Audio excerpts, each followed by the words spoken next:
for mainly for shared access. So those who have interacted with, I don't know if anyone has interacted with Samba and NFS. Yeah, it is in the file storage category. Then we have block storage. Block storage now is the raw storage format in fixed size blocks, each written with an address. So block storage is like when we provision an EC2 instance on AWS, the EC2 instance is automatically, like when you provision it, there's that part where we were putting like 8 GB, 100 GB. Yeah, that was block storage. That was EBS we were provisioning at that time. So interacted with block storage. We also interacted with object storage in the morning when we were doing Amazon S3. For file storage, I don't know. We have not yet interacted with it. So for these two, object storage and block storage, we have interacted with them. So selecting the right AWS storage solution for your applications. So I've said like these three components are the building blocks of everything. So for object storage, we have AWS offers Amazon S3 and Amazon S3 Glacier. Yeah, I believe it's pronounced that way. For object. For file storage, AWS offers Amazon EFS and Amazon FSX. That's for file storage. We have not yet interacted with them. And block storage, yeah, this we interacted with them. And also in the morning, we mentioned EBS and Instance Store. Can someone unmute and tell me what's the difference between Amazon EBS and Instance Store?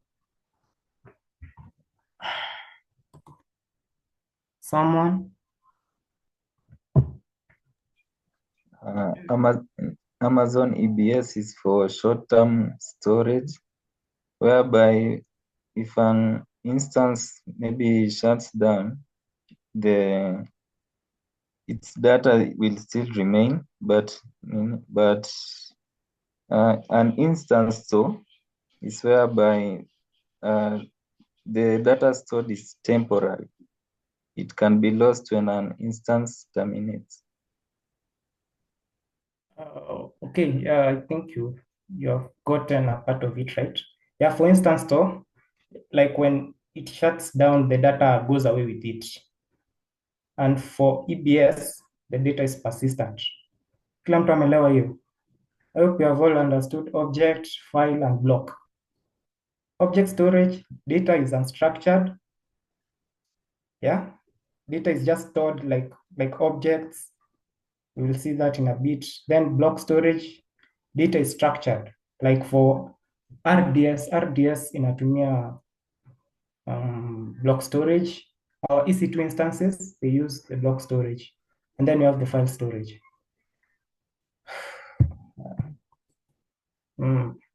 Let's see. Instance store is temporary, one term, okay. EBS, long term, two term, okay, Abakuk. Okay, so we have AWS storage service categories. So we have said object storage, file storage, block storage, and then now there's hybrid and edge. These ones are maybe for IoT. IoT, I think, equal under that, hybrid and edge. And also data migration equal under hybrid and edge. So object storage, you have said Amazon S3, Amazon S3 Glacier. Yeah. File storage, you have said Amazon EFS and Amazon FSX. Block storage, you have said examples are Amazon EBS and the Instance Store. And we have also differentiated them like almost, this is the fourth time now today. And then you have hybrid and edge. Now for hybrid and edge, there's AWS Storage Gateway, AWS Snow Family. Yeah, they are just used to connect on-premises to the cloud and also for data migration. Yeah. So we start with AWS Storage Service category. So we start with OBS, Object Storage, Amazon Simple Storage Service. So those three S's, they stand for Simple Storage Service. So it's mainly used for storing unstructured data, such as images, videos, logs, and backups. Stores data as objects with metadata and unique IDs. So those objects, they contain metadata, yeah. And metadata is just data of data. I don't know if you understand me. Data is like data which explains another data, like date, a size, yeah, those metadata. Yes, data about data.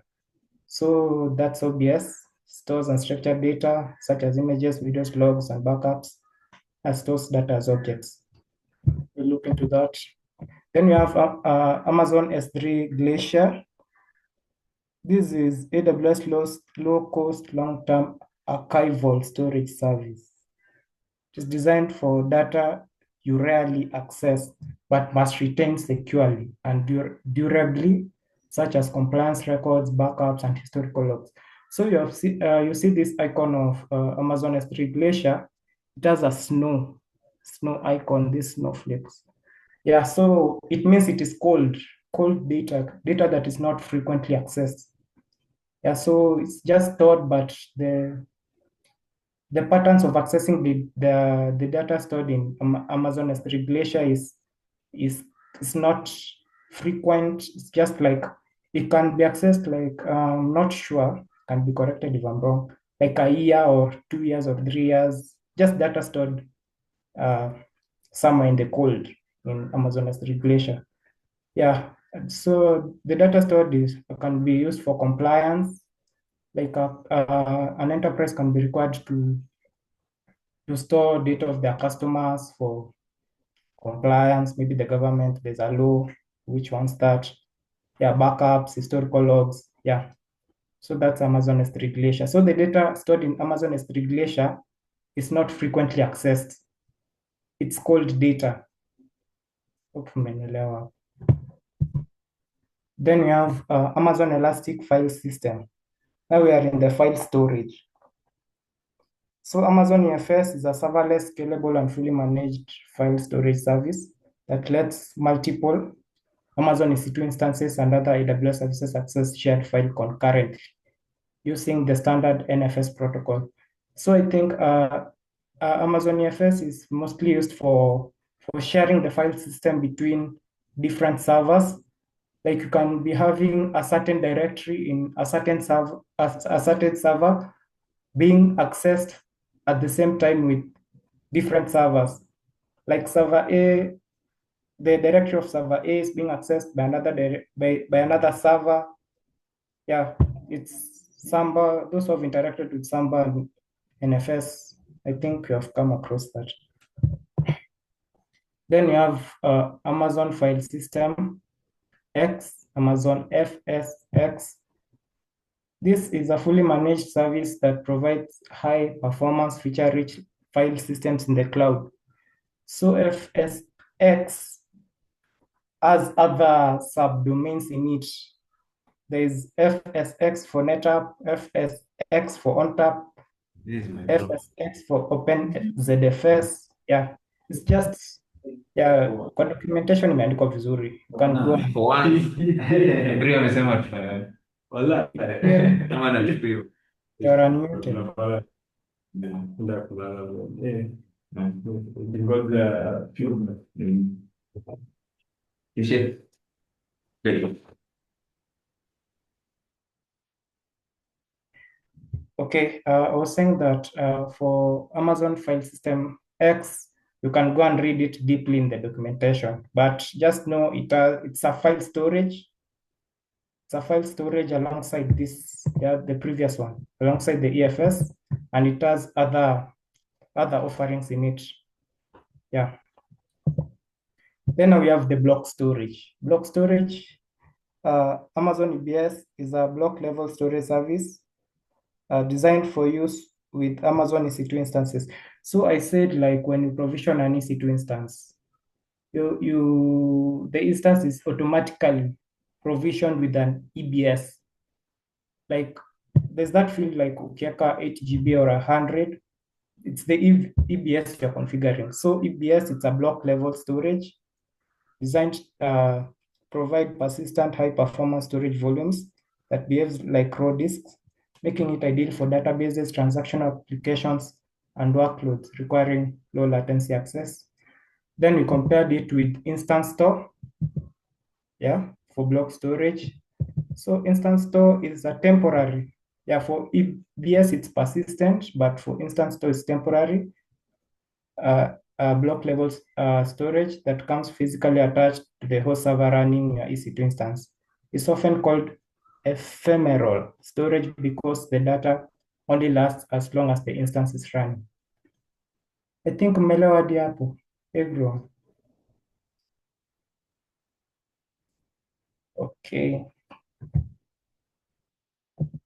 Yeah, and finally we have the AWS storage service categories.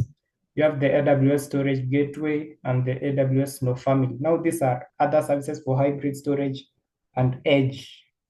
Yeah, you can go to the documentation. It does a lot of functions in it. But just know for hybrid, kuna AWS Storage Gateway. I think AWS Storage Gateway is used to connect on-premise to the cloud. Those people who are doing hybrid cloud. And then you have the AWS Snow family. It's also used in data migration and those stuff. So we are again repeating the difference between Amazon EBS and Instance Store.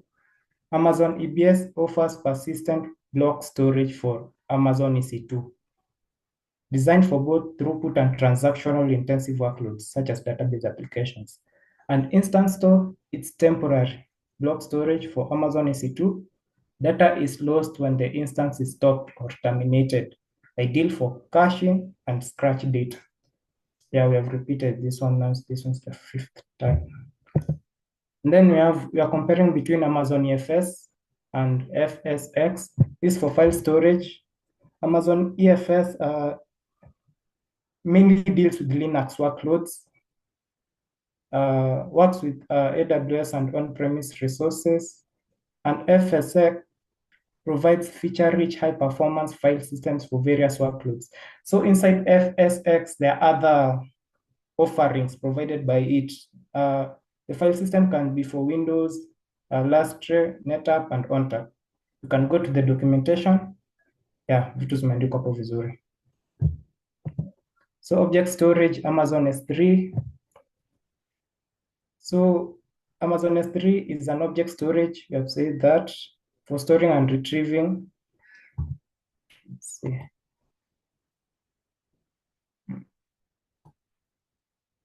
Is data lost when an instance is hibernated while using Instance Store? Gideon, come on. I will have to look at the documentation. I don't want to lie to you. Yeah, so I'm not sure. We will look at the documentation next time. In my next session, I will tell you. I have a session after this. Yeah. So Amazon S3, you have said it's an object storage service for storing and retrieving any amount of data from anywhere on the web. So imagine Amazon S3, like it is so huge and unlimited data. You can store any size. It's unlimited. Petabytes. You can store, you can retrieve. Yes, just object storage. So OBS can store user-generated content. Active archive. Sababu active archive normally Amazon S3 Glacier inaingia. Serverless computing, big data storage for data lakes, and backup and recovery. Yeah, so that one is Amazon S3 for object storage. Let's see.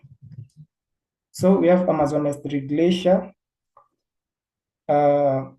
It has the lowest cost and long term. Can someone tell me why Amazon S3 Glacier has the lowest cost of all the Amazon offerings, cloud storage offerings? Just try. Why does Amazon S3 Glacier has the lowest costs among OBS and the rest. Someone has answered. Let me see. Yeah, data is not frequently, it's infrequently accessed. Yes. Yeah, data is rarely retrieved. Data is, accessed less frequently. Yes, so let's say this is cold data. So you're just storing data, like the data can be accessed only once per year or twice per 2 years. So that's why it's cold. So these people on TikTok and these social media platforms, you see the videos like being accessed so frequently. That's called hot data because the data it's frequently accessed.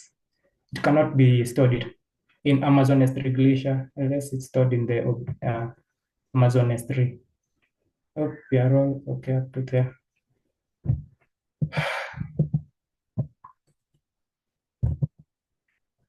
So we have hybrid storage and edge computing.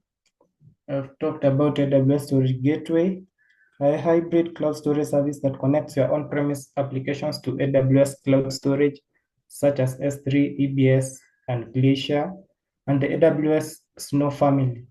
It's used for edge computing and data transfer devices. Allows you to turn operations in hash or disconnected environments and transfer petabytes of data. Mostly AWS Snow family is used for data migration, and AWS Storage Gateway is used to connect on-premise to the cloud. Yeah, connect data between on-premise to the cloud. Amazon Storage Gateway. That's it. These are the data migration services. We have AWS Transfer Family, AWS Data Sync, and AWS Snow Family. Yeah, they are quite bulky. I read the documentation. I'll share the link. You'll go read. Then we have more data migration services. So we have AWS Migration Evaluator, AWS Migration Hub, AWS Application Migration Service, AWS Database Migration Service, Data Sync, Transfer Family, Storage, Snow Family. Yeah, so all of this it's in the documentation. Yeah, for data migration services. So knowledge check.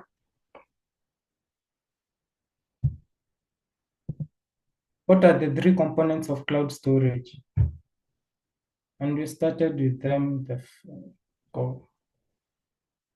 three components.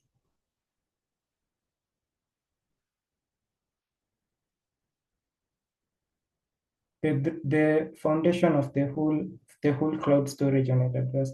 Let's see. Yeah, nice. Object, file, and block. Yeah, that's correct. Object, file, block. Hope you won't forget that. Let me see. A solutions architect is looking for a low-cost, long-term data storage option for data archiving and backups. For data archiving and backups, which AWS storage service best meets those requirements? For data archiving, tulisema huko juu. Let me see. Yeah, data archiving is the same, and backups, those are cold data. So let me see what you have. Yeah, Amazon S3 Glacier. Yeah, they store cold data. Which AWS storage services uses block storage? Block storage. You have said that the three components are block, file, and object. Now, which AWS storage services use the block storage?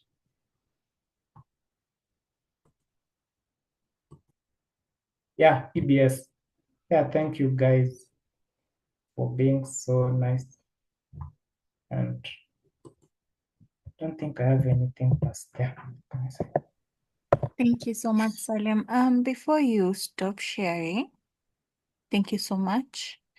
Before you stop sharing, kindly go back to the notes on FS6 and EFS Yes, there. So just a simple explanation for those who might not understand about file systems. You might find that in organizations, they are organizations where they share files online, like they have like a file sharing system, okay? So in AWS, the service that we have for sharing files is called Amazon EFS. All right? All right, guys. EFS is an AWS service for sharing files, and it is only for Linux. All right? It is only for Linux. So imagine that you may have around, let's say, and Brian, keep your videos on. You might get that maybe you have around a team of around like 10 people, and you each has their own machine, or say like EC2 servers working on their own works, but then they're working on the same file storage. For example, imagine a file storage like a folder, right? Where you go, you add files there. Where you go, you add files. Or the way, for example, some organizations will use Google Docs and they'll have everyone share maybe as an editor, viewer, or something. You see, that one is one way of sharing files, right? So in AWS, the service that you have for sharing files is called AFS. And multiple people or multiple EC2 instances and even other services can access this shared file. All right. Yes, and it uses the NFS protocol. So you do not really need to cram the NFS protocol, but you can go to the next slide where now we get to learn about FSX. So think of FSX as a group of managed services, and under them, now for managed file services, for now things that are not for EFS. EFS is fully managed by AWS, right? And it's their AWS file storage service. But now in FSX, we have other popular file systems. For example, for those organizations that use NetApp on Tap, they're going to get FSX for NetApp on Tap, all right? And for those that use Lastra, they're going to use FSX for Lastra. So FSX for Lastra, you might get a question asking you, which file storage service or which storage service can an organization use for HPC? HPC is high performance computing. So this one will be used mainly for things like big data, machine learning, AI engineering, right? And anytime that you see HPC, think of FSX for Lastra, all right? And finally, we have FSX for Windows File Server. So remember that I told you FS is for Linux only. So for those who are using Windows File Server, they can use FSX for Windows File Server. And you either, for those who will maybe progress to their solutions architecting associate, you will get to really dig deeper into these file services. And for Windows File Server, you'll see it branded with an SMB. SMB is a protocol for sharing files on Windows servers, right? So that's the difference between, and OpenZFS is okay. For those who use the ZFS, they can use FSX for OpenZFS. So FSX is a group of services that now accommodate other file systems. And I've told you an example is Windows FSX for Windows File Server. It's for Windows File Servers. And because it uses SMB protocol, we've said for NetApp on Tap is for those file servers based on NetApp on Tap. Now, for those file servers that require high performance computing, they'll go for what? They'll go for FSX for Lastra. All right. I hope you guys have understood that. Yes. Yes. It's even on the first line of the notes. And then, Salim, let's go to the slide with storage gateway and the Snow family. Yes. So hybrid storage and edge. This means that for hybrid storage, you remember I told you guys that because of maybe some compliance reasons or reasons best known to an organization, they might prefer to work hybrid. Remember? Now, for example, like organizations like hospitals or banks where they just need to have some of the data either on their on-prem and some on the cloud, what they can do. You remember, guys, I told you anytime that you see a gateway, think of it as what?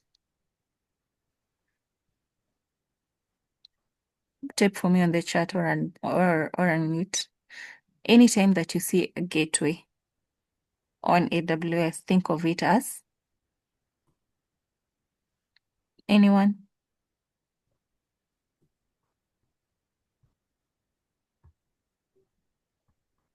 All right, I think you guys have forgotten. I said, anytime that you see a gateway, either API gateway, storage gateway, think of it as a gate that allows passage.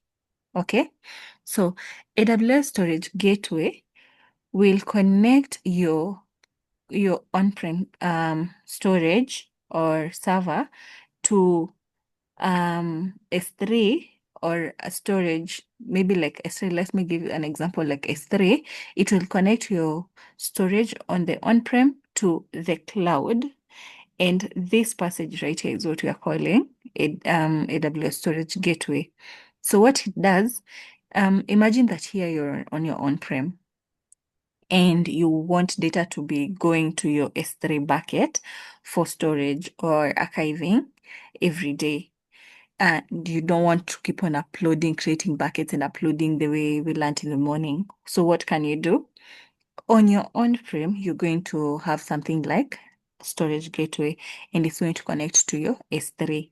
So anytime that you're sending data to AWS, it will be sent directly through storage gateway. You do not need to go to the cloud console and everything. No, the storage gateway is going to help you send your data. Have you guys understood? Let me know if you guys have understood about storage gateway. So storage gateway links your on-prem storage to AWS, and it will send your data automatically to your bucket. Now, when it comes to the Snow family, imagine this. So you're on your on-prem and maybe you have loads and loads and loads of data that storage gateway would be so hard for you to use to send the data. Maybe you have a lot of data, petabytes of data, right? And storage gateway will be slow on sending the data, or it won't even be able to send all the data maybe at once. What can you do? So in AWS, we have something called the Snow family. Now, for the Snow family, we have a snowcone, we have a snowball, and we have a snowmobile. All right. Now, a snowcone, let me just write here. A snowcone, imagine this as a small portable, kind of like a flash disk. All right.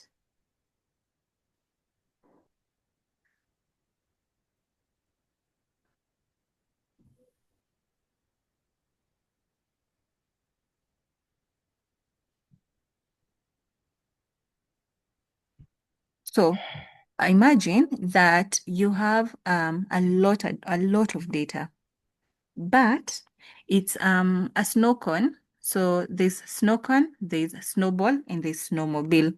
So imagine a snow cone is something like a flash disk. You copy your files into your flash disk, and then you take them to AWS. If your data cannot fit into a snow cone, you can use something called a snowball. Okay? Now, instead of now using a flash disk, you can use a hard disk, all right? So let's say a regular flash disk has around how many MBs? Around maybe 10 MBs. Maybe a storage of or maybe a GB or 10 GB or something at most. Now a hard disk, let's say now imagine a hard disk of 100 terabytes. You see, you'd be able to carry more data compared to a flash disk, right? Right? Is that right? Now, for Snowball, you transfer terabytes of data or even petabytes of data. All right? So terabytes or petabytes is a lot. And this is a very tricky question when it comes to the exams. All right? Anytime that you see petabytes of data, know and know that this is a lot of data. Imagine you see it like 1 TB is smaller than 1 petabyte. So imagine petabyte is a lot of data. Okay? And it will only be sent through a snowball. Okay? Okay. Now, then there's a snowmobile. A snowmobile is right this. It's actually like a container where it's like a container or a truck. You see, you guys, these big trucks with containers. What are they called? This, especially like this one's for freight. These trucks that have a tail, and the tail is like placed a container. So now a snowmobile is a whole truck used to carry data. All right. So imagine a whole lorry that is carrying exabytes of data. Let me write this for you.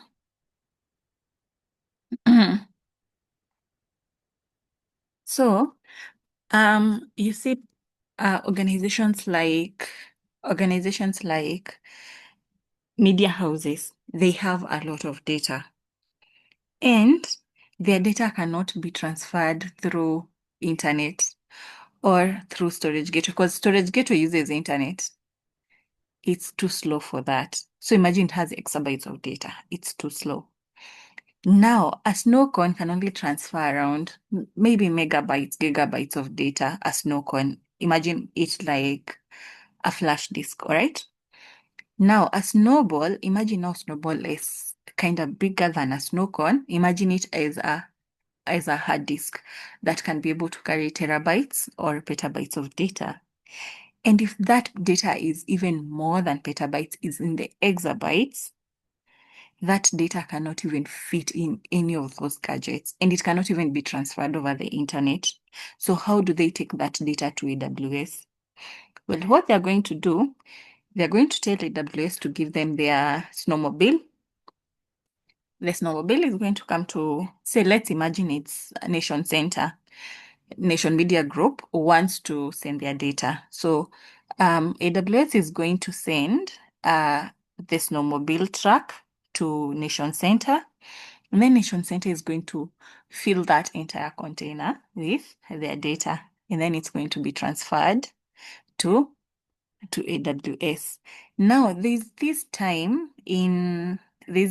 data that was moving from, I think it was Nairobi all the way to Uganda or something. And it was being transported with it looked like, let me just see if I can get you a photo, a video of that, where it was being transported using a container or like a very big ship, and people did not know what that was. And that was actually the snowmobile transferring data. So the Snow family, these are devices that you get from AWS, upload your data, then take them back to AWS, and then they're going to store that for you. All right, have you guys understood? Any question? Have you guys understood? All right, Gideon has understood. Frank has understood. Very nice. Let me get you a link to the video, and maybe one of the members of Team Ether can play for you and show you how the snowmobile looks like. All right, Salem, thank you for that. Yeah, thank you. Habakkuk. Yeah, thank you very much. Let's clap for Salem and Joy for just going to be able to emphasize on those two critical points that you need to take note of. I hope you liked the session. So yeah, we are just getting started. Yeah, and that was like a very good overview through the session. So I want to invite Clinton, who will be our second presenter for the day. He's gonna take us through now a deep dive to the Amazon Elastic Block Store EBS, and for us just to be able to appreciate what really happens within the EBS, the Amazon Elastic Block Store. So Clinton, if you're ready, you can take it up. Let's clap for Hello, him. guys. You can take it up, yeah. Thank you, Joy, for that. Thank you. Thank you for eating it into our time, but you did well. Thank you, Habakkuk, for the nice introduction, and thank you, Salem, for the awesome presentation. Now I'll take you through to the Amazon Elastic Block Store, which you guys have heard for now. It's a couple of times it has been mentioned and explained very well, but now I'm taking you into a deep dive into it. So I'll share my screen.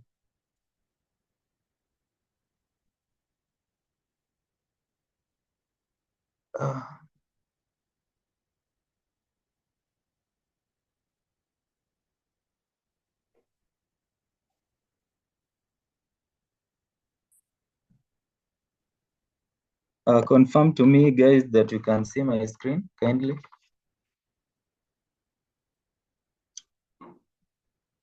Habakkuk, you can just communicate, because I can't see the charts and the reactions. Please unmute and talk to me. Hello, guys. Hello. Am I audible? Yes, you're audible. Or you can see my screen? I can't see it on my end. What can you see? Nothing. It's blank. It's blank. I don't know.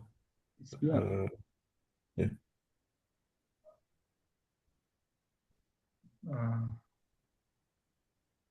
Are you using the web interface or the Zoom app? Wait.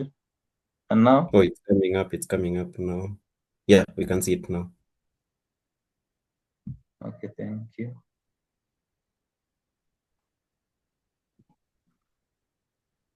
Just a minute, guys.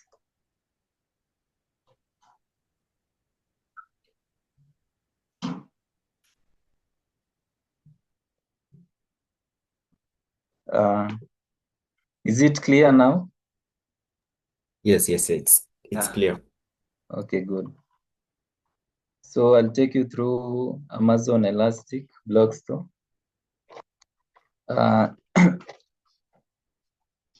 When you hear about Amazon Elastic Block Store, what do you think?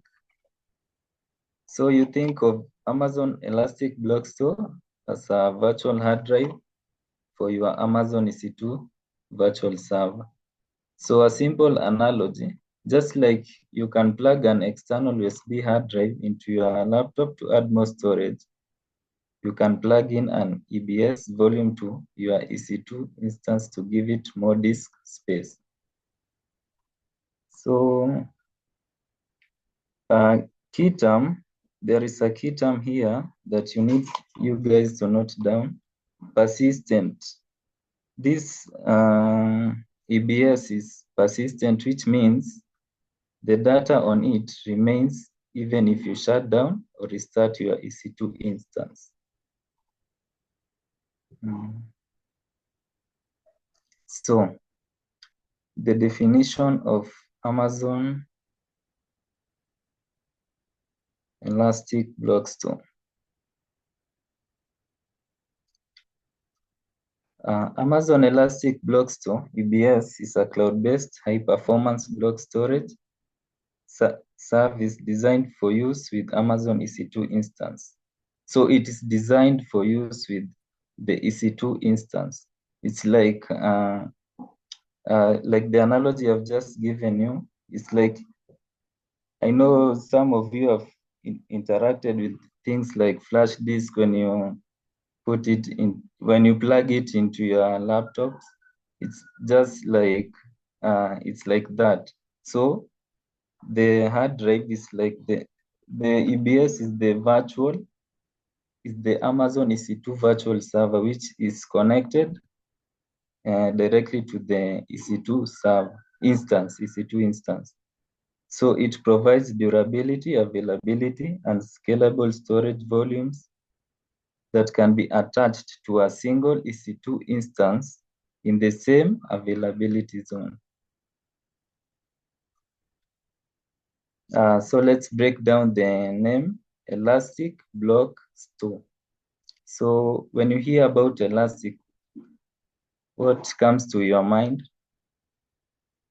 You can provision storage of any size from 1 GB to 64 GB and change the volume size or type with zero downtime. You only pay for what you provision. See, you guys know they only pay for what you use. So make sure that storage that you provision is the one that you actually use so that you don't pay more. Block. It provides storage at the block level. This means the operating system sees it as a raw block device, like dev, SDF on Linux or a new drive letter on Windows, which you can format with a file system like NTFS, XT4, or XFS. This is different from object storage like Amazon S3, where you access data via an API. I hope you guys have gotten that one.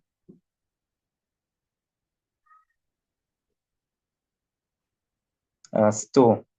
It's a storage service. So that's basically the meaning of Elastic Block Store. So on to the next. Key characteristics of EBS. One is persistence. This is its most important feature. An EBS volumes lifecycle is independent of an EC2 instance lifecycle. If you terminate your instance, the EBS volume can be configured to persist, allowing you to attach it to a new instance later. So see, I told you guys about the term persistency for long term.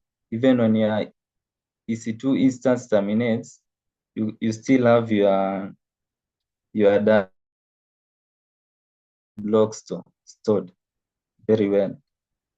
Okay, high availability and durability. EBS volumes are automatically replicated within the availability zone to protect you from component failure. This gives them a high annual durability rate. Performance. You can choose from different volume types that offer a balance of price and performance. Input-output operations per second and throughput.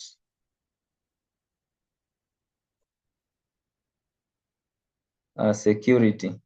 EBS volumes can be encrypted at rest using AWS key management services. Snapshots or encrypted volumes are also encrypted. As you remember, guys, it was discussed that data at rest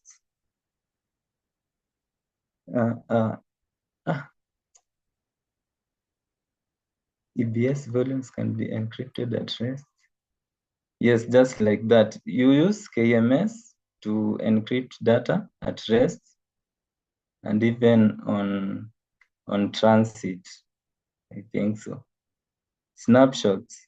You can create point-in-time backups of your EBS volumes called snapshots. These snapshots are stored in Amazon S3 and are incremental. Only the changed blocks are saved. They are the foundation for backing up your data and for creating new volumes. And you guys are going to see this when we are going to do our labs. I think you'll again have me later. You'll see that how to connect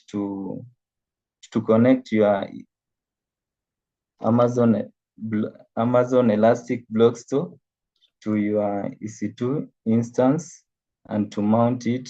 And you can even get the snapshots from your Elastic Block Store.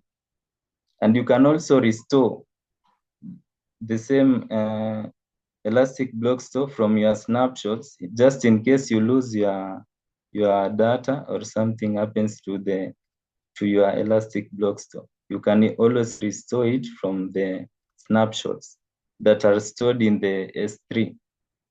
Remember, these snapshots are stored in the S3. Yes. So EBS volume types.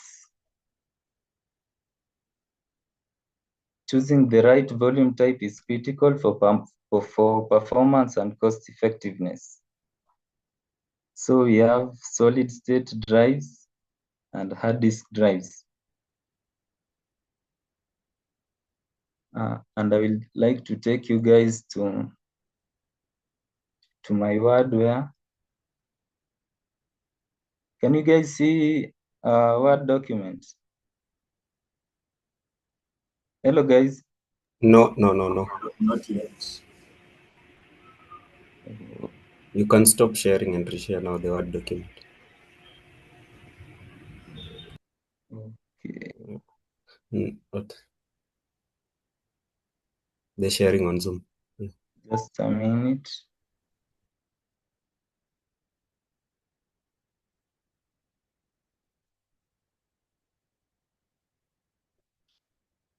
Okay, good. See, you guys can see now. Yes. So we have different types. So we have general purpose.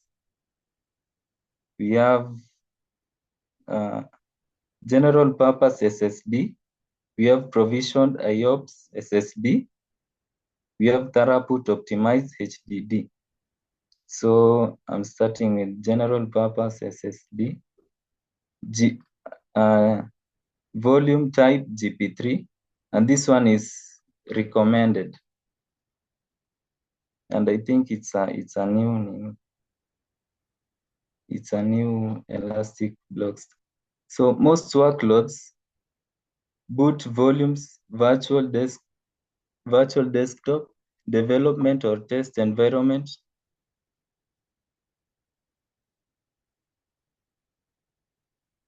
small to medium databases. I'm sorry, guys. I'm trying to remove the panel for the class from my screen so that I can see clearly.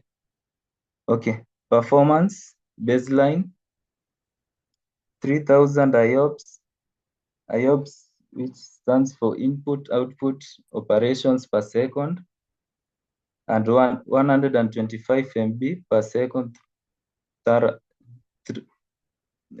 throughput. You can provision more independently of size. A cost, it is the lowest cost SSD. Take note of this kindly, guys. It is the lowest cost SSD. GP2 legacy, general purpose workloads. GP2 legacy, this is the volume type. It's best for general purpose workloads. Performance. Performance is tied to volume size. 1 GB is equals to 3 IOPS up to 16,000 IOPS. Can burst for short periods. Cost, low cost SSD. This is low cost, but GP3 is the lowest cost SSD. I hope you guys are taking note of this. We have provisioned IOPS SSD. We have a volume type. We have IO2 block express. It's best for mission critical, input output, intensive database, such as Oracle, SQL, SQL Server, large NoSQL database, Cassandra, like Cassandra and MongoDB. Performance, highest performance, up to 256,000 IOPS and 4,000 MB per second per volume. It's the most expensive. IO2 block express is the most expensive. We have another volume type in the provisioned IOPS SSD, which is IO1, similar to IO2, but slightly lower performance and durability. Up to performance, up to 64,000 IOPS. Cost we have, it's high, but it's not the most expensive. As we have seen, IO2 is the most expensive volume type. Throughput optimized HDD. Here we have ST1. It's best for big data, data warehousing, log processing, streaming workloads. Performance optimized for high throughput, up to 500 MB per second per volume, not high IOPS. Its cost is very low. We have cold HDD, which Salem has just discussed it. And he has told us the meaning of a cold volume type. A cold, probably someone can remind us what Salem told us about a cold volume type. I can't see the chart, so please, Habakkuk, kindly assist me in that, if someone answers.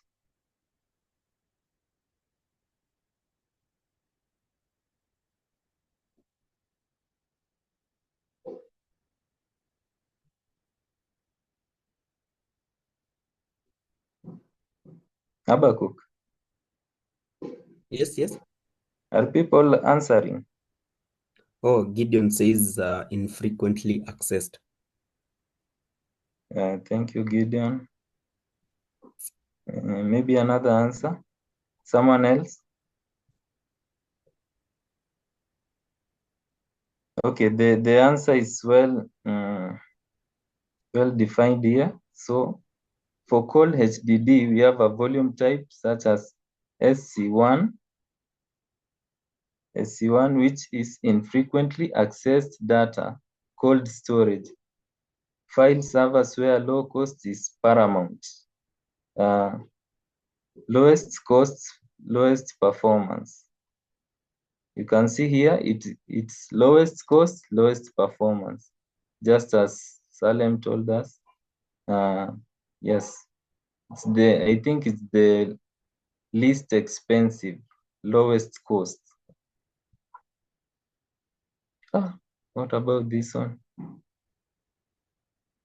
Oh, this is the lowest cost SSD. This one is the lowest cost hard drive. So Allow me to return to my presentation page.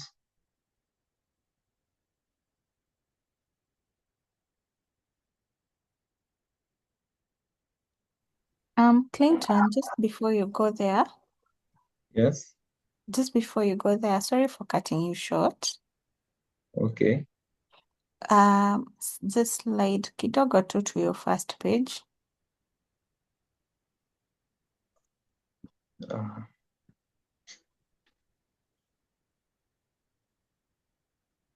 yeah. All right. So guys, when it comes to storage, don't confuse the storage types, okay? So for S3, imagine it as a bucket or a storage box or a tank that you go and put your things there or back up there, and then you're going to retrieve them when you need them. Now, when it comes to EBS, EBS is the storage of EC2 instances. And when you're thinking about an EC2, it's your virtual machine. Now, think of it as your laptop, all right? Think of it as your laptop on the cloud. And your laptop on the cloud will need storage, right? So imagine that you're going to AWS cloud, you want to choose a laptop to use, which is your EC2. You're going to choose a T3 micro laptop. So maybe that's maybe like a Core i5 laptop or Core i7. And then you need to choose, even if you're choosing the processor as maybe Core i5, you also need to select maybe whether do you want a big storage drive or a small one. Now, that's when now you can choose the type of EBS that you want, all right? For example, do you remember that when we created our EC2 instance, we created a T3 micro EC2 instance, and then we created a 8 GB EBS volume. So that's 8 GB, and it was a GP3, all right? So GP2, the reason why it's a legacy, ni ya kitambo, it's a bit older, it's the very first generation, all right? It does almost the same, it's general purpose, just like GP3, but GP3 is most recommended. And the reason is it has a bit of more high IOPS, and IOPS mean inputs, outputs per second. Okay. So the more that you're saving data, you can retrieve data, input data, output data, input data, output data. All right. That's what IOPS mean. Now, for the provisioned IOPS, think of this as the way people who are in data analysis, data engineering, kind of need like a GPU for their computational processes and analysis, right? They don't need the normal computer that we use. They need one with like GPUs, sindio? So imagine that as your provisioned IOPS. No. Now, for the provisioned IOPS, it's for databases. For example, like those who store a lot of data. For those who store a lot of data, and there are some databases that are not AWS managed. For example, we have an Oracle server, we have a Cassandra or a MongoDB. If you need to move your database to AWS, if it's a MongoDB or a Cassandra or an Oracle SQL server, you need to host them on an EC2 instance. So because you know that your application has a lot of data, which is coming in, going out, especially for retrieving the data, you'd need a provisioned IOPS, all right? One that would be important for your database, all right? Scroll down kidogo, Clinton. And then now for That's the okay. throughput, thanks. For the throughput optimized, this one is now for the one I was telling you for big data. So for those who do a lot of data analysis, their computational needs are different for a person who just needs a normal computer for a normal job, all right? For those who are in big data, who are doing maybe, or those who use a lot of data, big data, who are analyzing a lot of data or training a lot of data and models, instead of using the normal maybe hard drive that normal people would use in an office, they'd go for throughput optimized HDD, okay? And this one will enable them to carry out deeper processing than the ones who are needing for general purpose needs. And then now for the cold, these are now for those who need to store data, all right?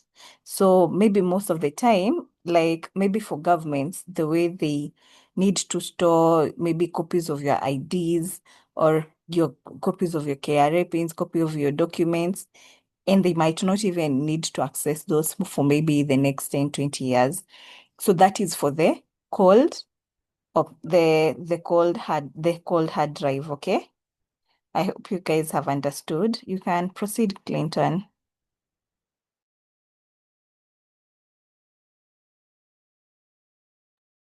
Okay, thank you for that, Joy. Thank you so much for being a team ether. And thank you for eating more into our time. So allow me proceed.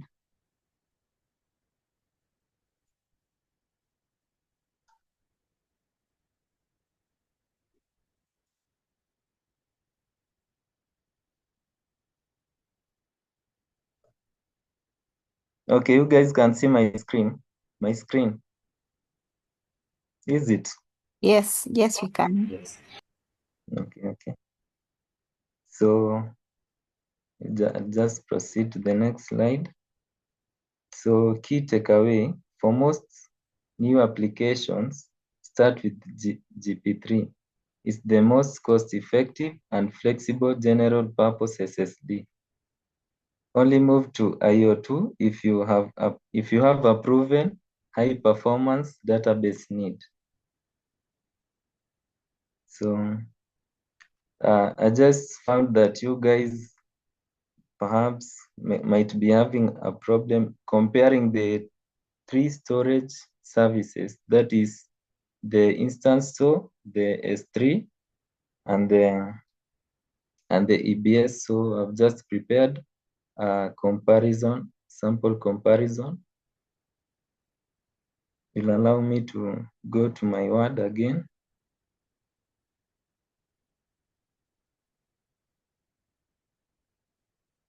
Okay, cool. So features, we have Amazon EBS, block storage, we have Amazon S3, object storage, and we have an instance store. So feature analogy, this is an analogy. Think of Amazon EBS as a virtual hard drive. Think of Amazon S3 as an infinite cloud drive or a Dropbox. You can think of an instance store as a RAM cache, a temporary, or a scratch pad, whereby we have seen that if an instance terminates, you lose all your data in the instance store. But in the Amazon EBS, you'll still keep your data, and still in the Amazon S3, you'll still keep your data. So we have life cycle. In the Amazon EBS, it is persistent.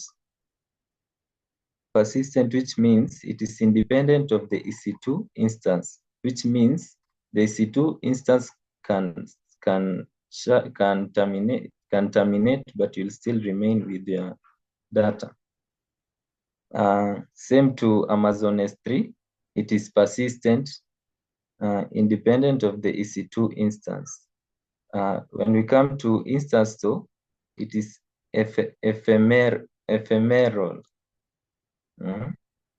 Seems like, Joy, your bananas are very, very strong. It's reaching almost every one of us. Where do you get them, if I may ask?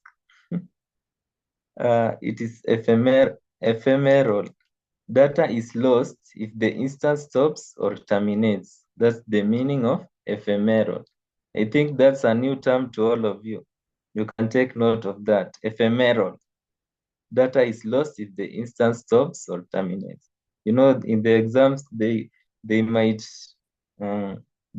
decide to confuse you and use ephemeral. Only the Luo guys like me will get the correct answer. Another feature is access attached to one EC2 instance mounted as a drive.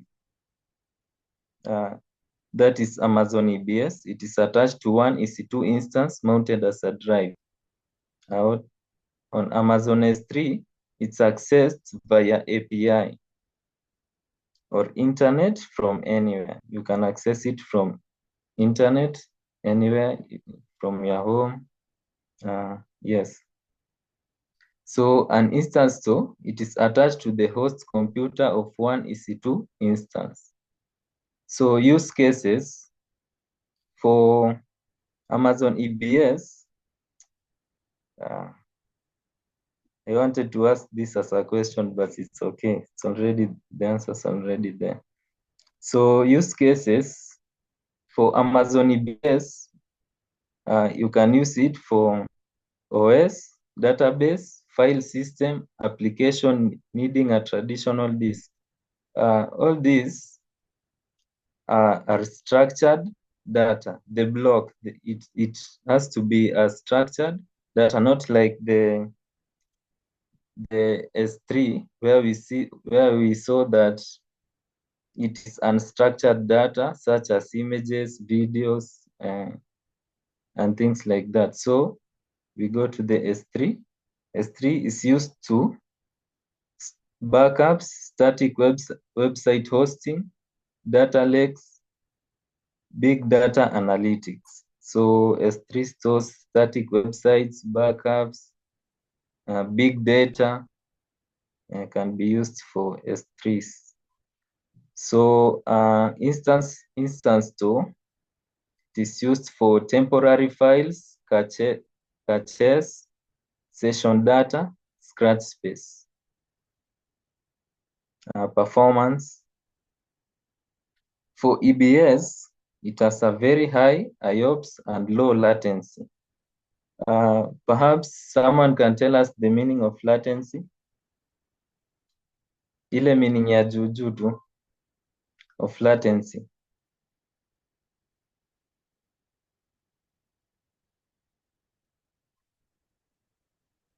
Habakkuk, is there something on the charts? No. Kindly guys answer that before we proceed. The meaning of latency.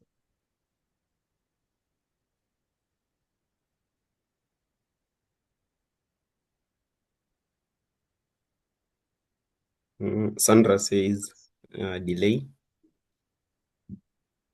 Thank you, Sandra. Thank you for that. Anyone else?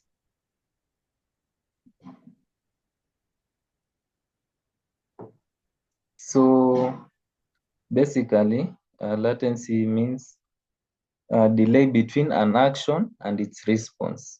So in EBS here, performance, it has a very high IOPS, input-output operations per second, and low latency.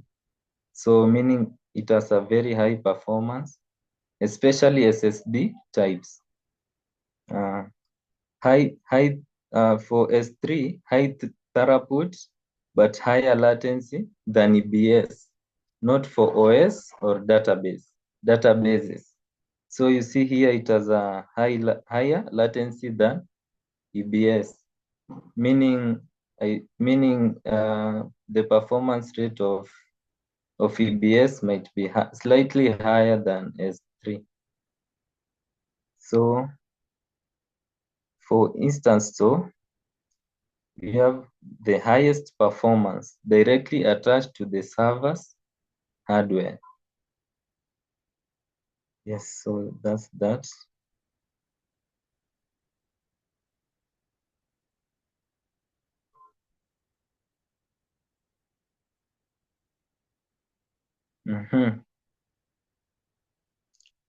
So, summary.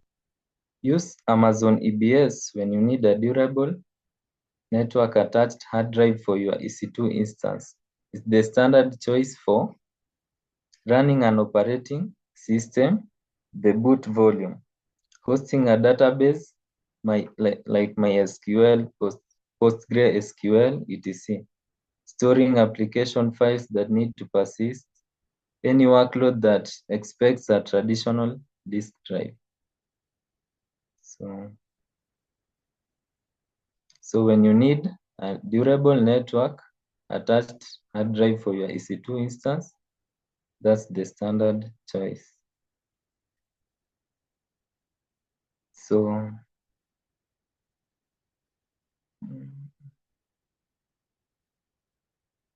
I have some checkpoint questions for you guys. So question 1. Are you guys ready for the knowledge check questions?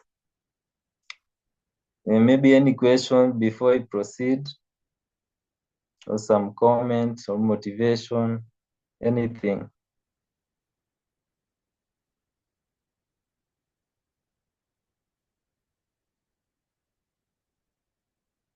Are you guys good?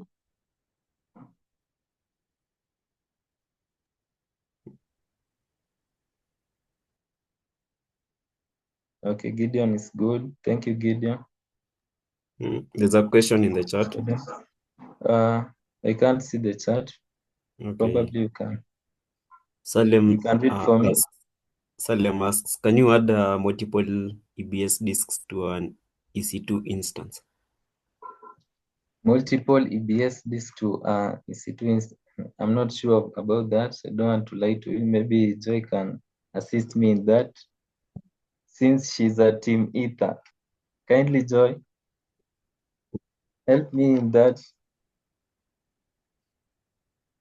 But don't take too much time this round. She can eat bananas instead of the time. You people, majameni.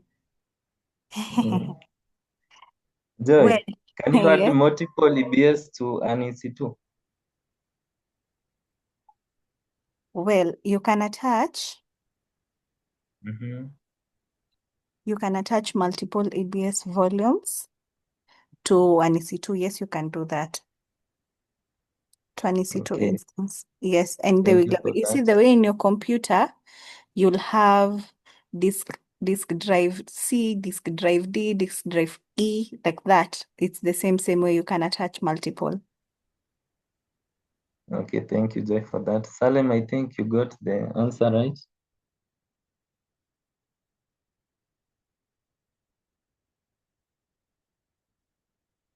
I think you are cool. I can't see the charts, but I think the Joy has answered it very well. So on to the knowledge check questions. A developer needs a storage volume for a new development server that will host a small database. The most important factors are low cost and good baseline performance. Which EBS volume type should they choose?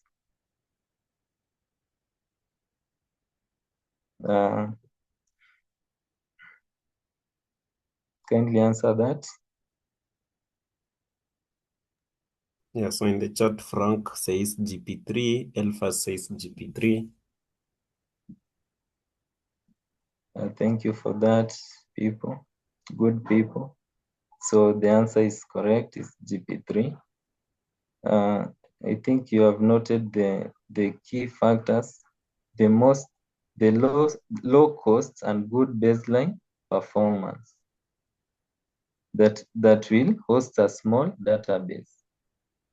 Those are what the key things to look for in that question. So there is an explanation. GP3 is the latest general purpose SSD and is the best choice for most workloads. include development servers and small databases. It offers a great balance of low cost and consistent baseline performance, 3,000 IOPS and 125 MB per second. That can be scaled independently of size. IO2 is overkill and expensive. ST1 is for throughput, intensive workloads, and an instance store is not persistent. So question 2. What is the key difference between an Amazon EBS volume and an instance store volume? This is easy, guys. Kindly contribute. We finish faster.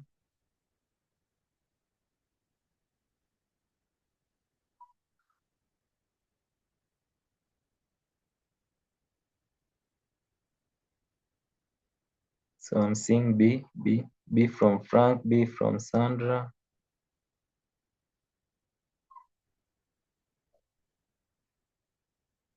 B from Purity.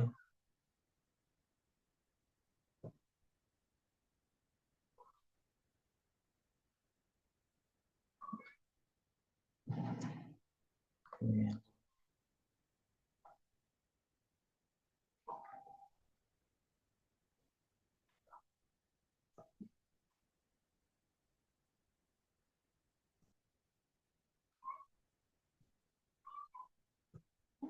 Are you guys seeing my screen?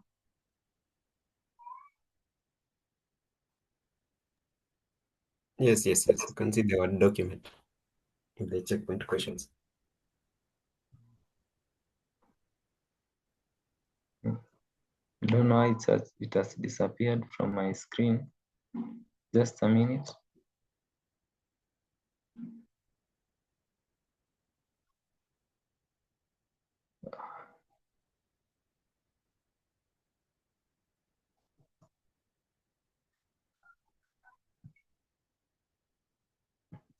Okay. We are good. So the correct answer is B. Thank you guys for that. EBS volume persists after an EC2 instance is terminated by default, while instance store volumes are lost. Thank you guys for that answer. So I think the answer is self-explanatory. It has been explained a couple of times. And you can see this word repeating itself here, ephemeral. Kindly take note of this term.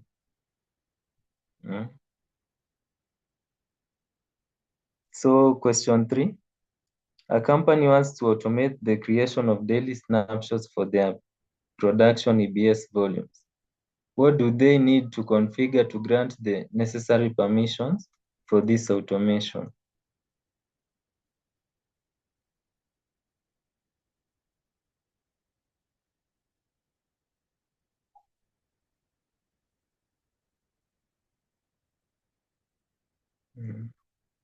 What's the answer, guys?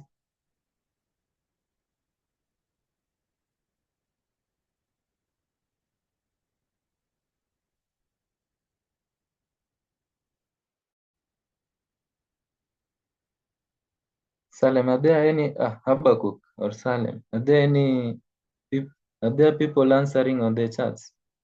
I can't see. No one has responded. Come on, guys. What's the answer? A company wants to automate the creation of daily snapshots for their production EBS volume. What do they need to configure to grant the necessary permissions for this automation? Okay, so Sandra says an S3 bucket policy, same to Gideon.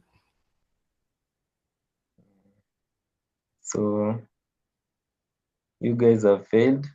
Who and who? Gideon and? Sandra. So you guys need some virtual gotos for that. So the answer is an IAM role for Amazon Data Lifecycle Manager. And the explanation is here. Amazon Amazon Data Lifecycle Manager DLM is the AWS service used to automate snapshot management like any AWS service that needs to act on your resources. DLM requires an IAM role with permissions like EC2, create snapshots to perform its action on your behalf. The default role for this is that one. So I think I'm done for now.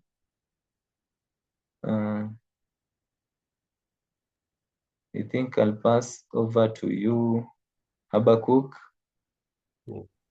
Okay, thank you very much, Clinton, for that. I think the last question sounded a little bit tricky, but yeah, I think we'll need to read a little bit more to be able to grasp the concept. Yeah, but thank you very much. So yeah, that was more about the EBS, Amazon EBS. So I want to invite Purity to take us through the next step on file storage on EFS, and then she'll do some introduction on Amazon Athena briefly. So Purity, you can take it up. Hope you guys are understanding.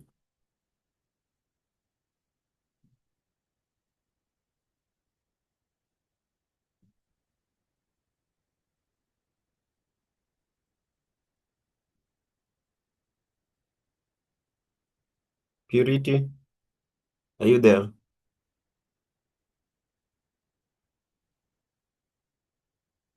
Hello, mic check. Okay, so maybe think we can have.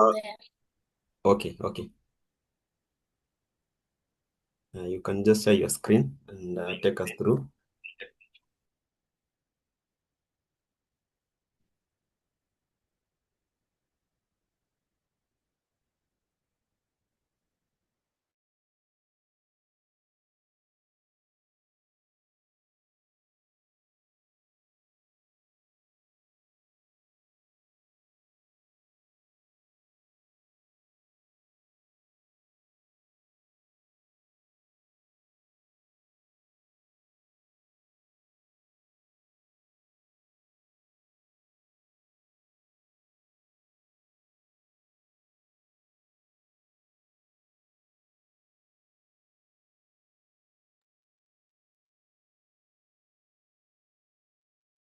Just a few seconds.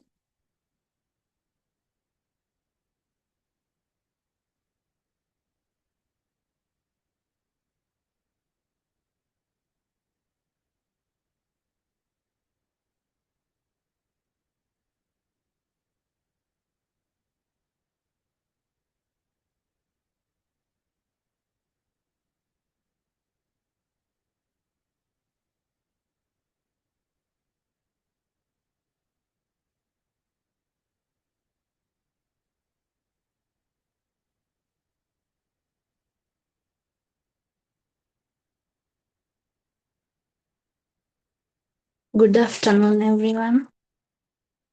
Today I'm going to take you through Amazon EFS.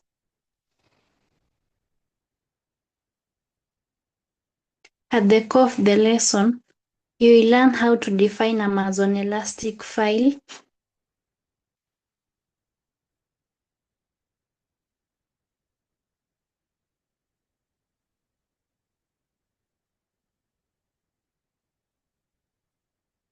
and how it works. First, we have to know the definition of Amazon EFS. Amazon EFS is scalable, fully managed elastic network file system, storage for use with AWS, cloud services, and on-premises resources. The features of Amazon EFS. Amazon EFS is a petabyte scale, low latency file system that does the following: support NFS, It is compatible with multiple AWS services, is compatible with all Linux services instances and servers, uses tags. Let me refer with, are you able to see my slides? Yeah.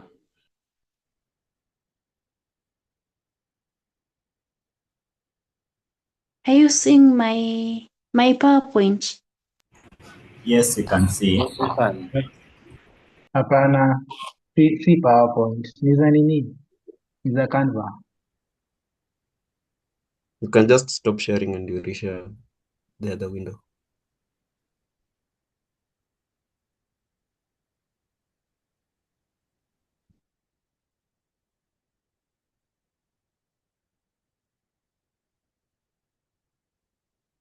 You can now see.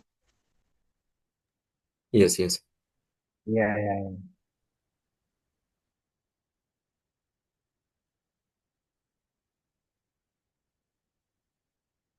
We've already discussed what is Amazon EFS, the key characteristics of Amazon EFS are petabyte scale storage, low latency file access, support NFS protocols, compatible with EC2, Lambda, on-prem system.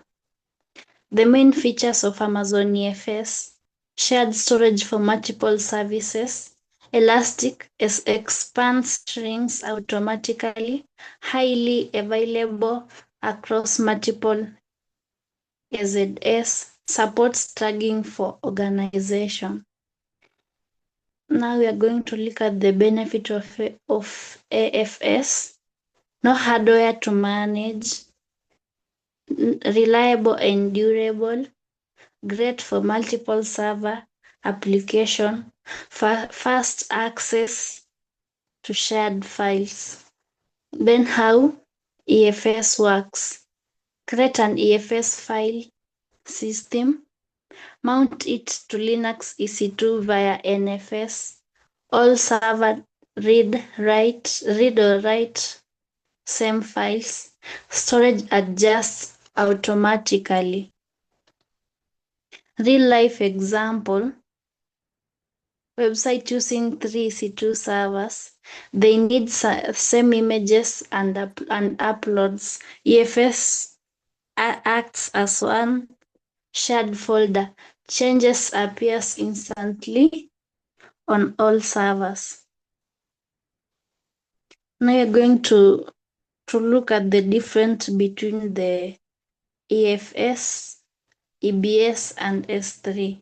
EFS is a shared file system for many servers. Then EBS is a storage for one EC2 only. S3 is an object storage for files and backups.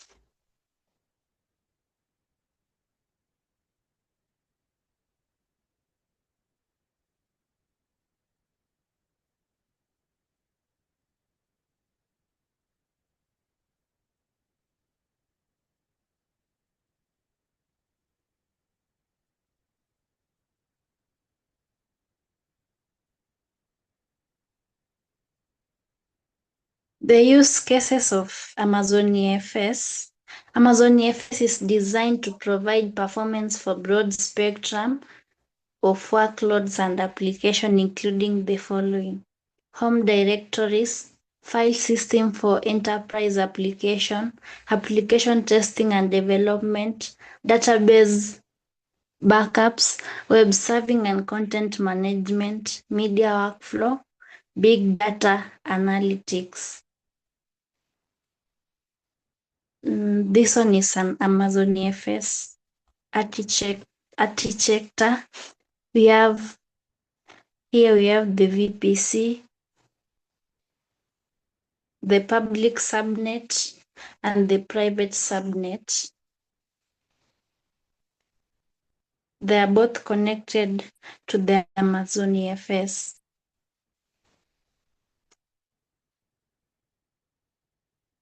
How to use Amazon EFS.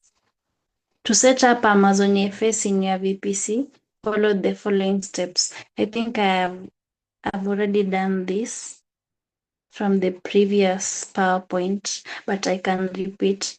Create your EFS file system, create your Amazon EC2 resource and launch your EC2 instance. Thirdly, create your mount target in the appropriate subnet. Connect your EC2 instance and mount to EFS file system. Lastly, clean up the resource project. Clean up your resource and protect your AWS account.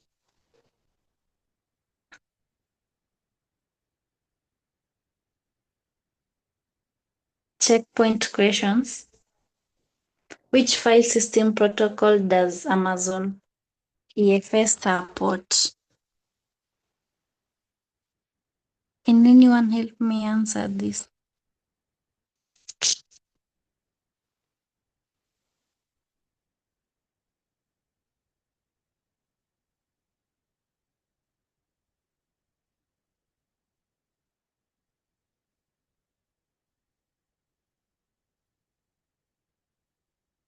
Anyone?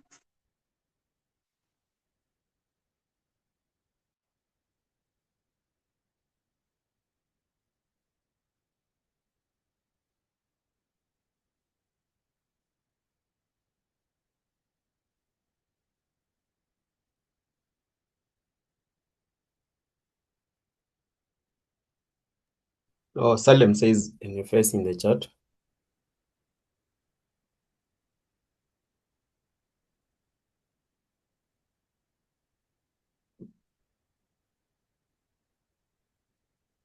Purity?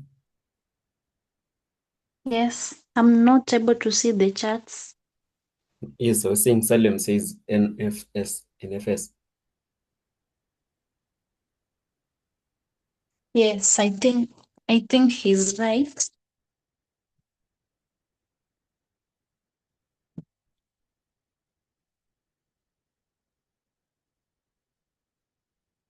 The next question.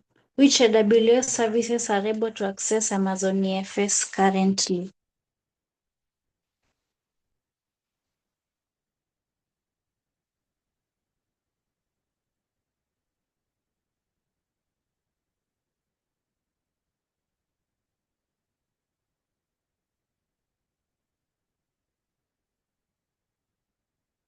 Any answer?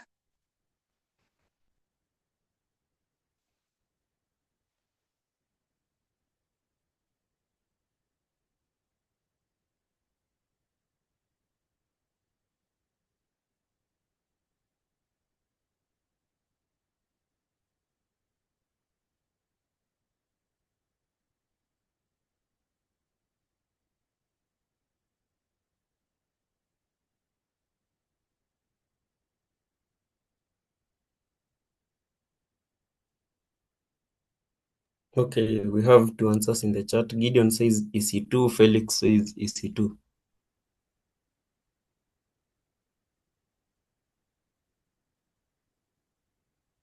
Yeah, the correct answer is EC2.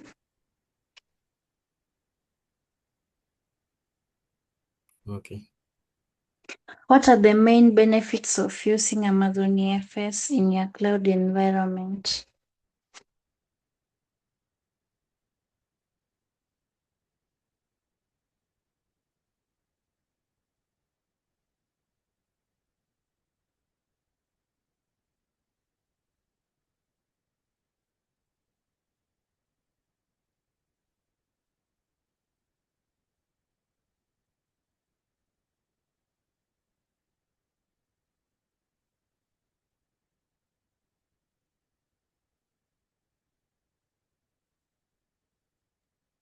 Abby says high availability.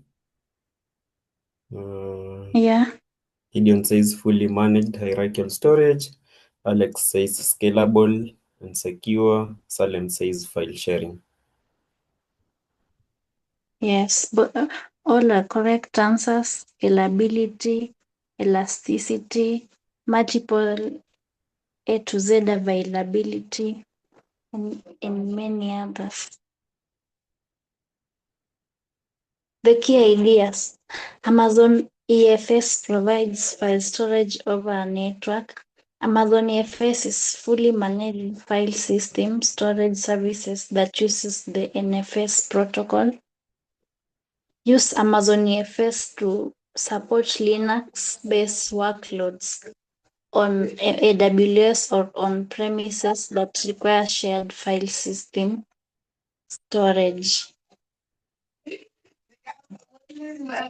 I think that's the end of my presentation about EFS. Any question?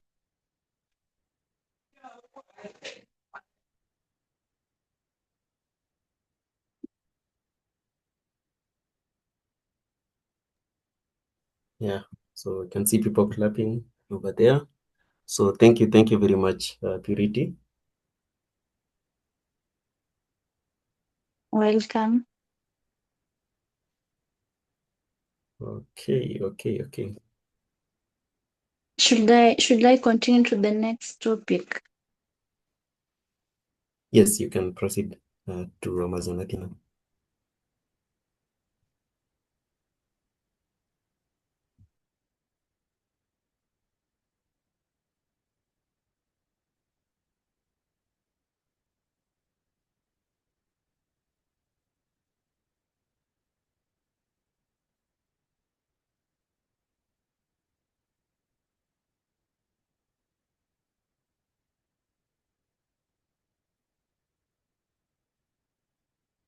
Just a second.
Yeah, as Purity shares her screen, I think there's a question in the chat. Felix asks, is it right to say that scalability and elasticity can be answers to most questions asking about benefits of any of the AWS services? So is that true? Clinton on the same question just says, I've noticed the same, and also automation. So I think, Joy, maybe as you eat your bananas, will you eat 1 minute and respond to this question now that you joined Team Ether?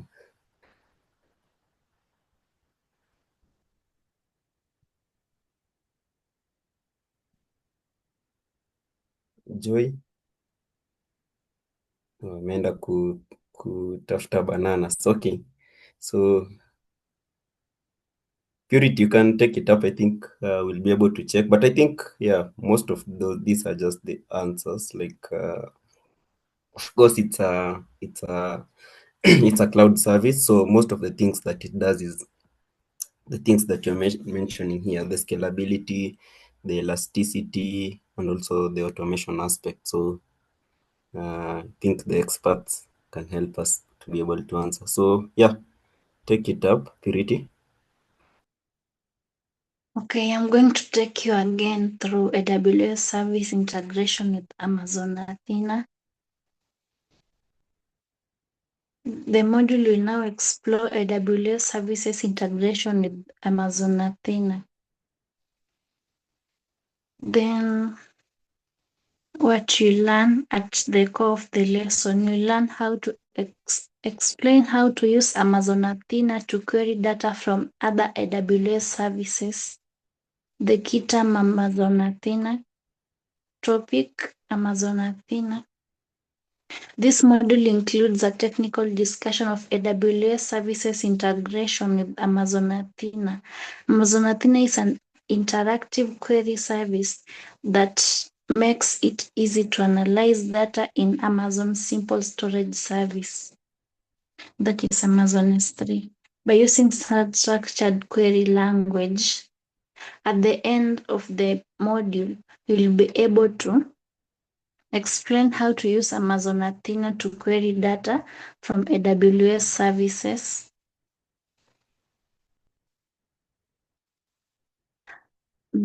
Amazon Athena characteristics.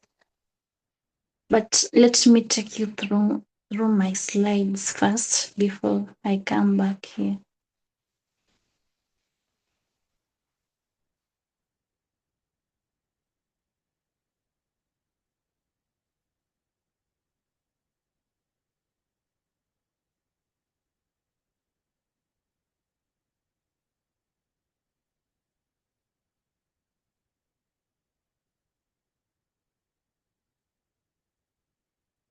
The definition of Amazon Athena.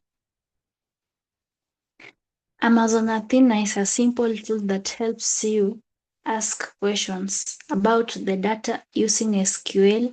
It reads data directly from Amazon S3. No server, no setup, just upload data and query.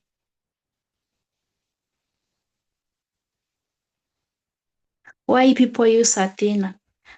No server to manage. It's very easy. Fast results. Answers come in seconds. You only pay for queries you run. Works well for large amount of data. How Athena works. You store your files in Amazon S3. You describe how the data looks. Create a table. You write SQL to ask questions. Then lastly, Athena reads the data and gives answers. Supported file types. Athena can read CSV, JSON, Packet, or ORC, AVRO. This makes it flexible for many types of data. Steps to use Athena.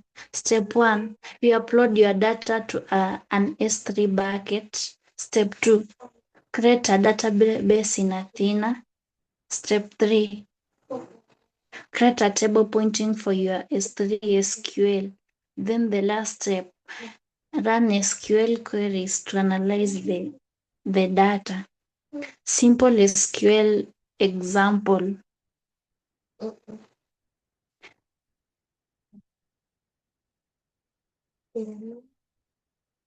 Athena integrations. Athena works well with Amazon S3, data storage, AWS Glue, data catalog, Amazon QuickSight, dashboards, Cocktail, log analysis. The benefit of Amazon Athena. Very easy to use, only SQL needed, no server or database setup, fast and cost effective, great for analyzing logs and big data. Summary, Athena is a tool for querying data in S3. It's serverless, fast and simple, supports many formats, good for analytical reporting. Let me go back.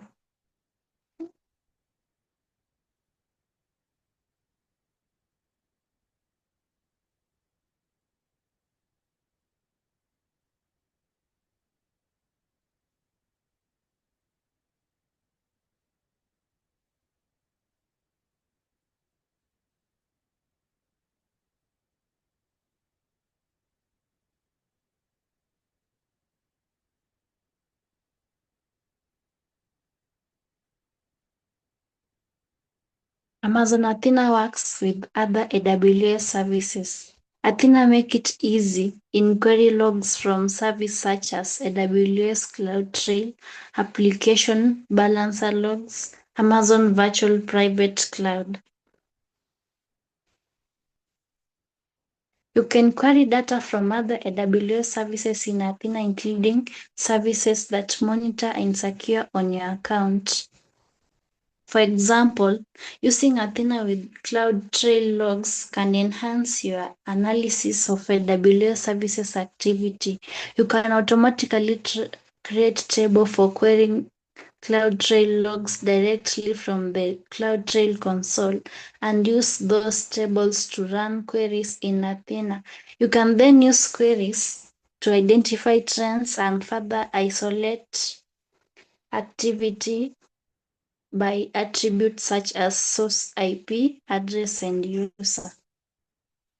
Querying application load balance logs with Athena enables you to see the source of traffic, latency, and bytes that transfer to and from elastic load balancing instances and backend application. Next point, Amazon Virtual Private Cloud. Flow logs capture information about the IP traffic that goes to and from network interfaces in a VPC. Query the logs in Athena to investigate network traffic patterns and to identify threats and risks across your Amazon VPC network. For full list of AWS services that integrate with Amazon Athena, refer to AWS.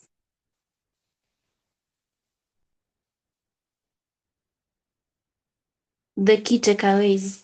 You can use Amazon Athena to query logs, separated values files, and other data files. Some examples are AWS CloudTrail logs to enhance your analysis for AWS activity. Elastic load balancing logs to see your source of traffic, latency, and bytes that are transferred to and from ELB instances and backend application.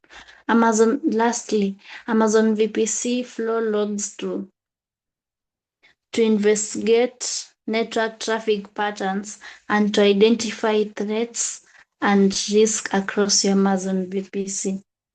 I think some key takeaways from the section include: use Athena with CloudTrail logs to enhance your analysis of AWS service activity. Use Athena to query application load balancer logs. This query enables you to see the source of traffic, latency, and bytes that are transferred to and from the ELB instances and backend application. Lastly, use Athena with Amazon Virtual Private Cloud flow logs to capture information about the IP traffic that goes to and from network interfaces in a VPC. Query the logs in Athena to investigate network traffic patterns and to identify threats and risks across the Amazon VPC network. I think that marks the end of my presentation.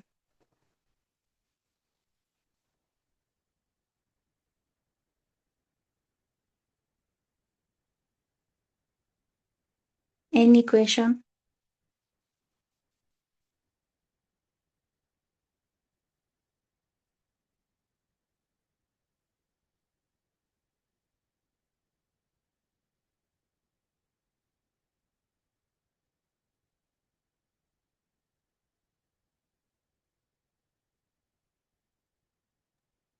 Okay, thank you very much, Purity, for giving us that overview. So we covered Athena, it's serverless, It's a serverless interface, though it's able to access some of the storage services that we've been able to mention, and that's why we were asked to cover it.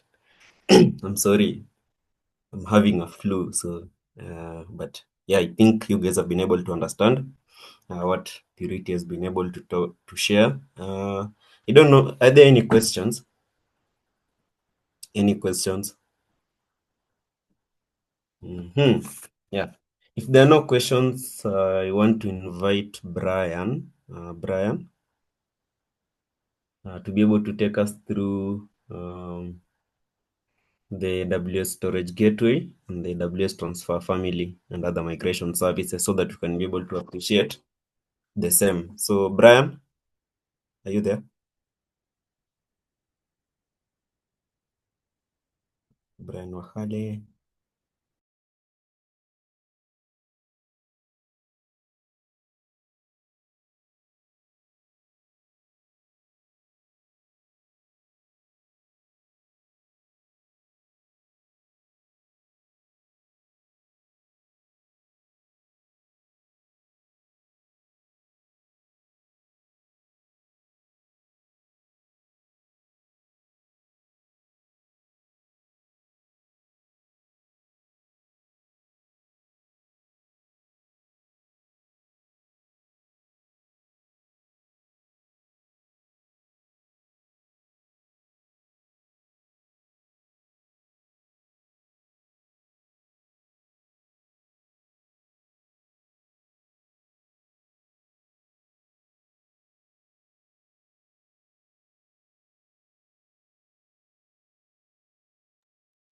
Brian, okay, I don't know.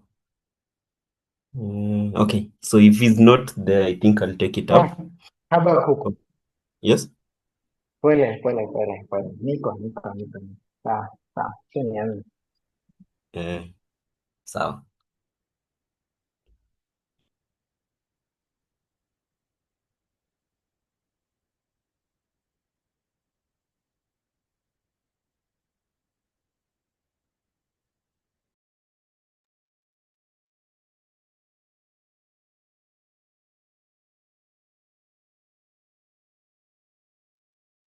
Just a minute. I share my screen.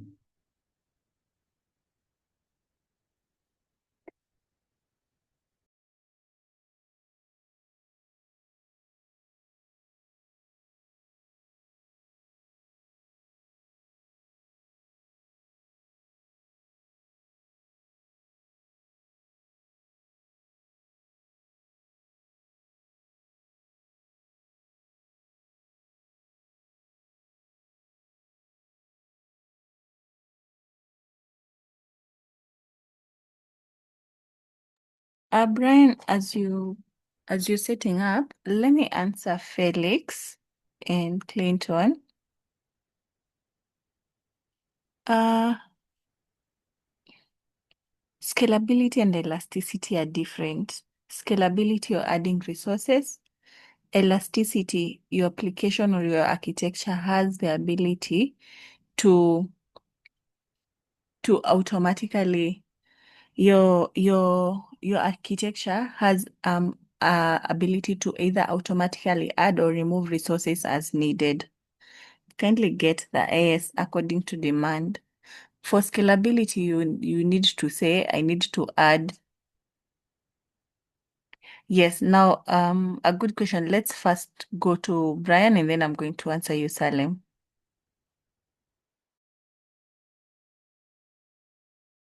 Okay.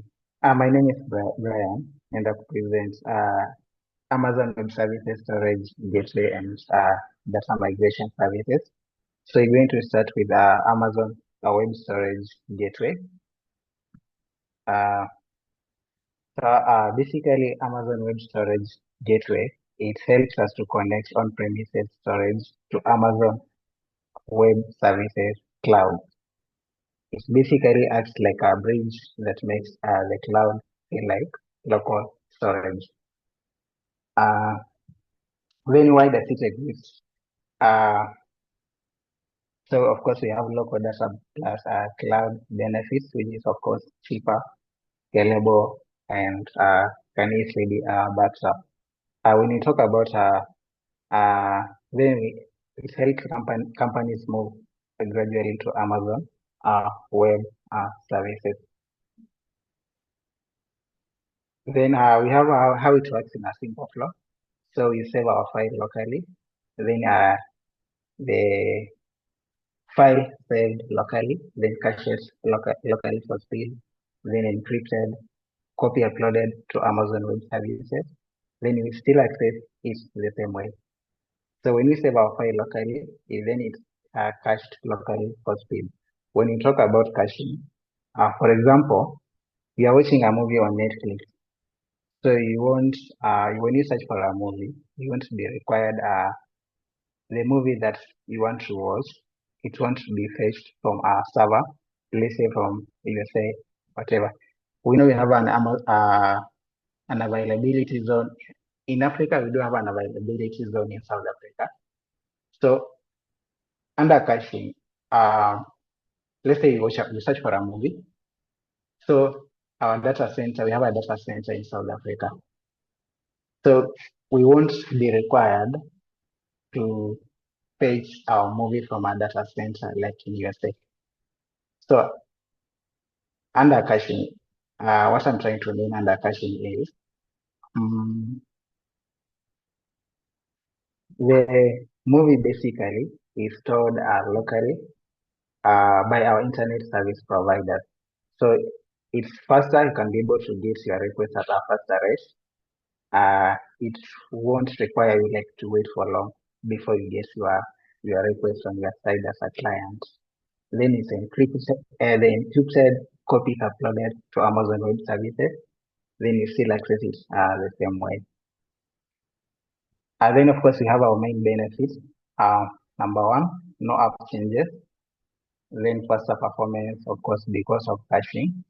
Then it's secure and cost effective. Then disaster recovery ready. So in case we encounter a disaster, let's say in case of a fire outbreak, if you are storing our data in the cloud, we can be able to. The disaster recovery process is shorter as compared to when we are storing. In a case whereby in a company we weren't storing our data in the cloud. Then we have Amazon Web Services storage gateway features. Number one, durable Amazon Web Service storage. Of course, we know we store it in our S3, Glacier AWS. Then we have standard protocols. Then we have managed caching. Then secure optimized transfers. Then deploy as a virtual machine or hardware. Then we have storage gateway types. Number one, we have our file gateway. So file gateway is for files. It's like having a shared drive for the modern office. An example, let's say in Kenya, for example, Kisumu County, you can be able to have a shared drive, let's say for ICT department, human resource, like different departments. So the benefit of it is it's faster, simple, and cheap.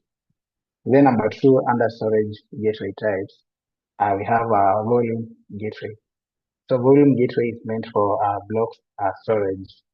It's cloud, disk for databases and apps. Let's example a circle using volume gateway. So you have the benefits local speed plus cloud durability. And then we have tape gateway. So tape gateway is basically meant for backups and archiving.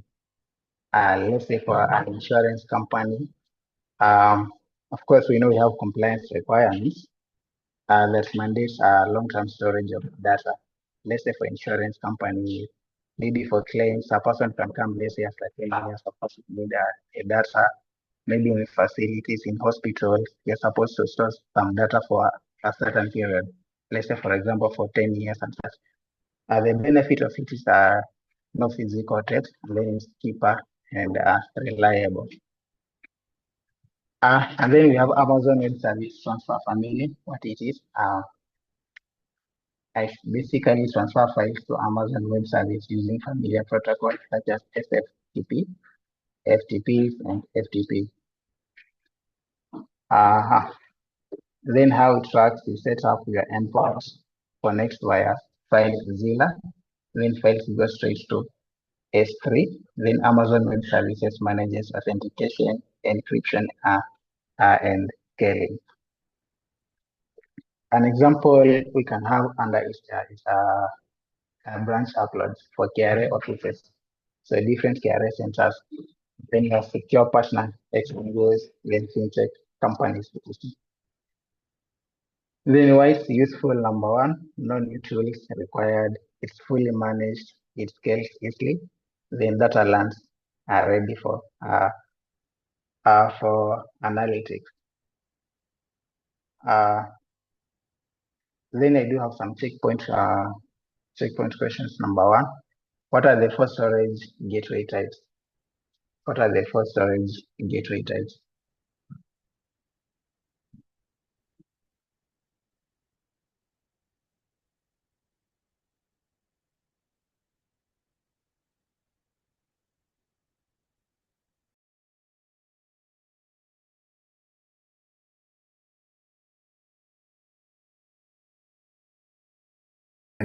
Gideon amesema tape, volume, and file. Okay, correct. Then number two, what are the two ways to deploy the on-premises component of storage gateway? What are the two ways to deploy the on-premises component of storage gateway?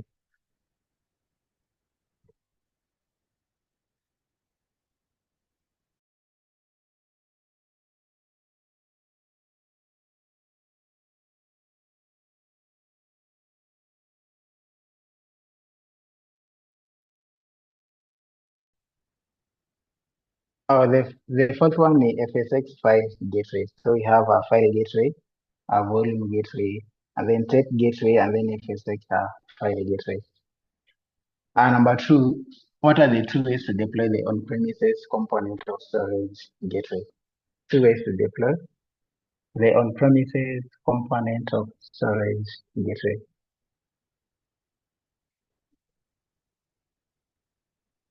So of course we have as a virtual machine, and then as a hardware provided by Amazon Web Services. Then the third one, a system admin wants to archive the log files of an on-premises database to the Amazon Web Service cloud and store them for the lowest cost. Which storage gateway type should the admin choose?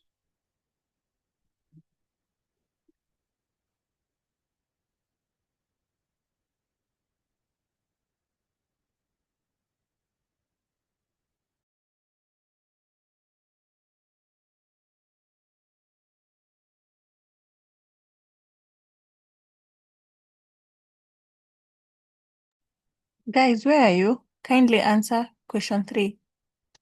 Only Gideon and Salem are talking in this group this afternoon. Wengine, did you eat ugali? Kindly talk. I'm looking at your engagements.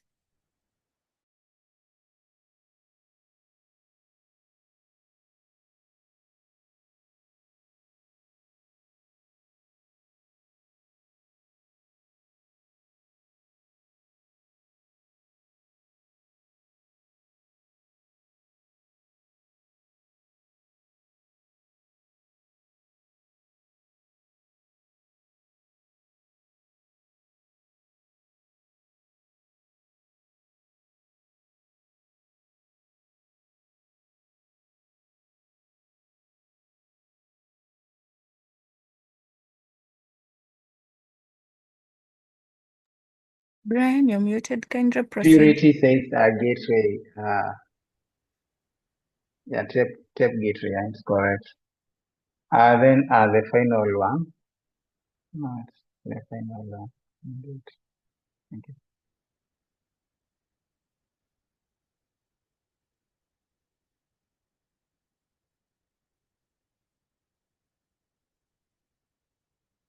Okay, next we're going to Amazon Web Services, Migration Services.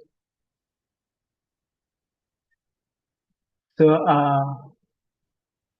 under it we have a Snow family. Juu alikuwa ameongelea about it. A Snow family is like physical devices for offline transfer when bandwidth is limited. For example, Lagos Media House ships hundreds of terabytes via Snowball Edge. So under it we have Snowcon, which supports up to 8 terabytes. Then we have Snowball Edge, 80 to 210 terabytes. Then Snowmobile, exabytes. Then we have database migration service. It's basically all about moving databases like MySQL, Oracle, PostgreSQL, with minimal downtime. E.g., a Circle migrates to Amazon RDS while keeping sorry, on screen now.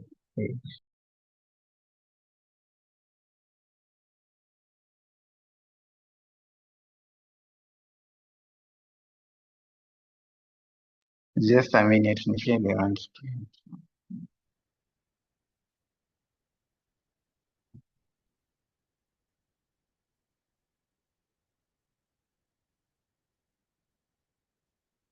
Okay, so under it, we have database migration service.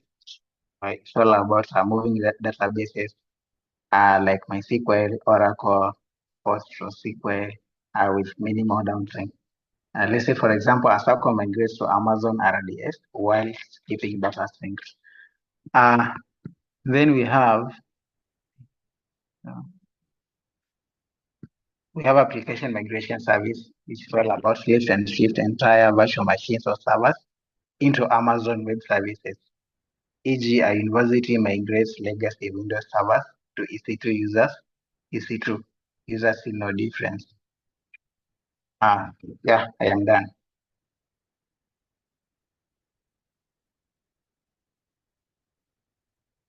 Habakkuk, back to you.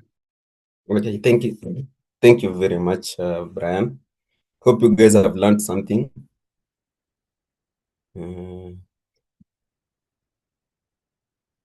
Okay, yeah. So you can see people clapping in the chat, meaning they've been able to understand about the migration and also the storage gateway and even the use cases that you've been able to share. Yeah, quite profound.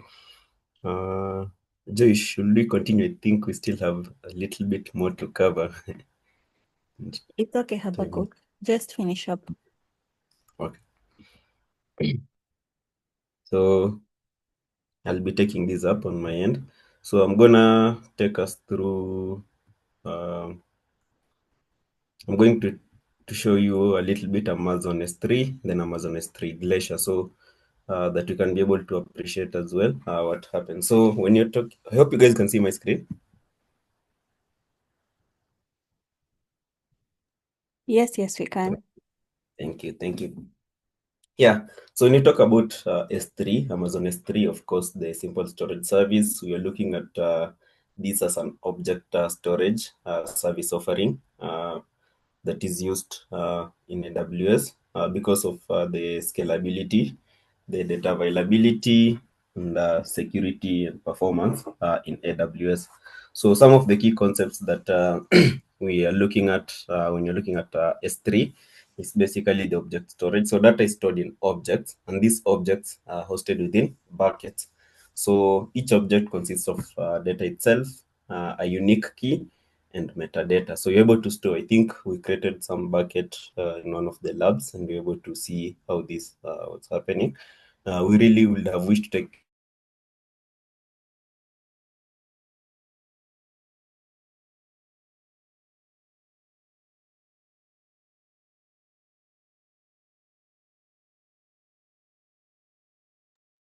Habakkuk, we've lost you. Are you okay? We've lost your audio.